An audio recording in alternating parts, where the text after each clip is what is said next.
안녕하세요 성도 여러분, 장성우 전도사입니다. 오늘 함께 보실 말씀은 사무엘상 24장 1절부터 15절까지 말씀입니다. 사울이 블레셋 사람을 쫓다가 돌아오매 어떤 사람이 그에게 말하여 이르되 보소서 다윗이 엔게디 광야에 있더이다 하니 사울이 온 이스라엘에서 택한 사람 3,000명을 거느리고 다윗과 그의 사람들을 찾으러 들염소 바위로 갈새 길가 양의 우리에 이른즉 굴이 있는지라. 사울이 뒤를 보러 들어가니라.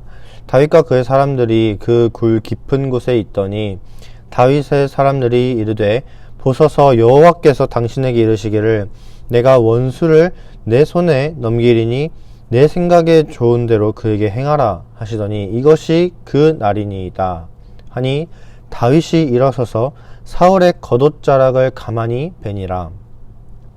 그리한 후에 사울의 옷자락 뱀으로 말미암아 다윗의 마음이 찔려 자기 사람들에게 이르되 내가 손을 들어 여호와의 기름 부음을 받은 내 주를 치는 것은 여호와께서 금하시는 것이니 그는 여호와의 기름 부음을 받은 자가 됨이니라 하고 다윗이 이 말로 자기 사람들을 금하여 사울을 해하지 못하게 하니라.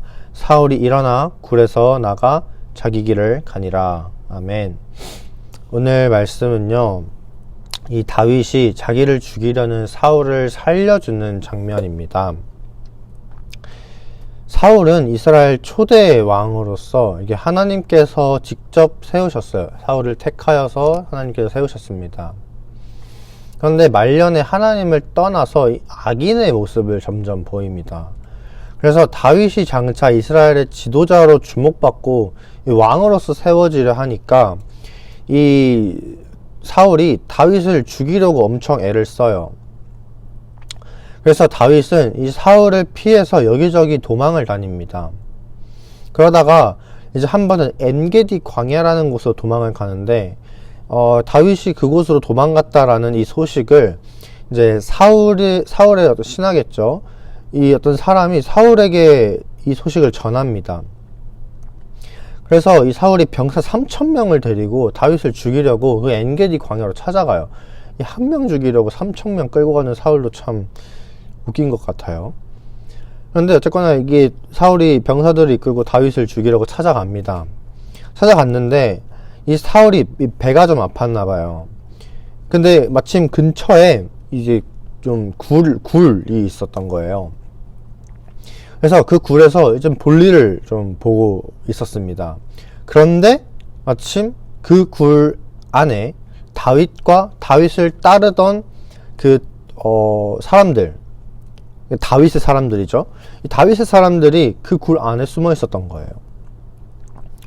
사울이 이제 볼일을 보느라 경계가 허술해진 상태니까 그걸 보고 다윗 옆에 있던 이 다윗이랑 같이 도망 나온 사람들이 이렇게 얘기합니다. 기회는 이때다. 하나님이 사울을 당신 손에 넘기셨다. 지금 죽여야 한다.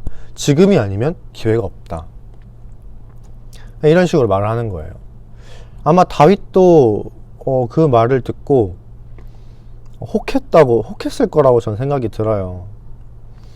그런데 다윗은 사울을 죽이지 않고 사울의 옷자락만 이렇게 살짝 베고 끝냅니다. 다윗이 이렇게 할 수 있었던 이유가 분명히 있고, 근데 정말 중요한 거는 이 다윗이 사울의 옷자락을 벤 이후에 다윗이 한 이 고백이 참 인상 깊어요. 다윗이 사울을 죽이지 않고 옷자락만 베었던 그 이유인데요. 명확한 이유가 있었습니다.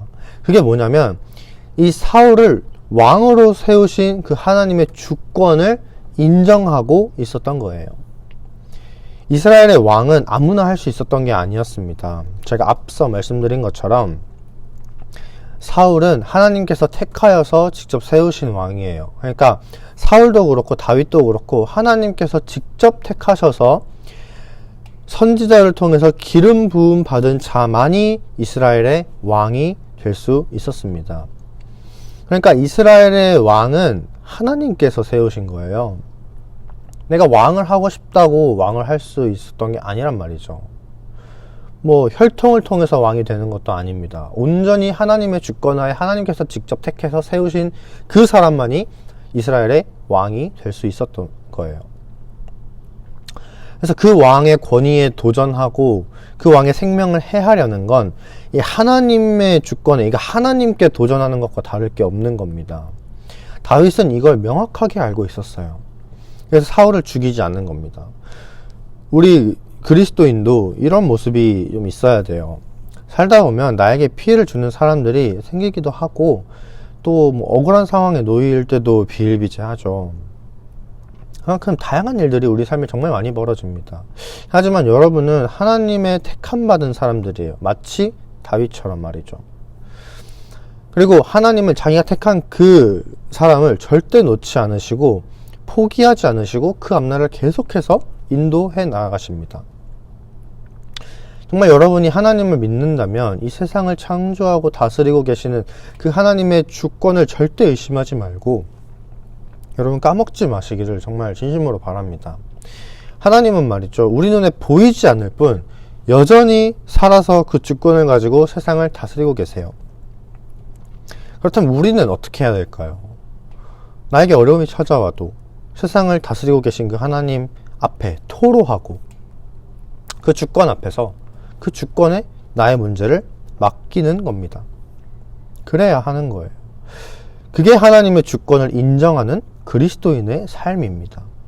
다윗이 이렇게 하나님의 주권을 인정하고 사울을 살려보내자 나중에 어떻게 됩니까? 하나님이 알아서 사울을 패하시고 다윗을 왕의 자리에 앉히신단 말이에요. 우리도 하나님의 주권을 인정하고 나의 문제를 하나님 앞에 맡길 때 하나님이 알아서 여러분에게 가장 좋은 것, 가장 필요한 것 여러분께 주실 거예요.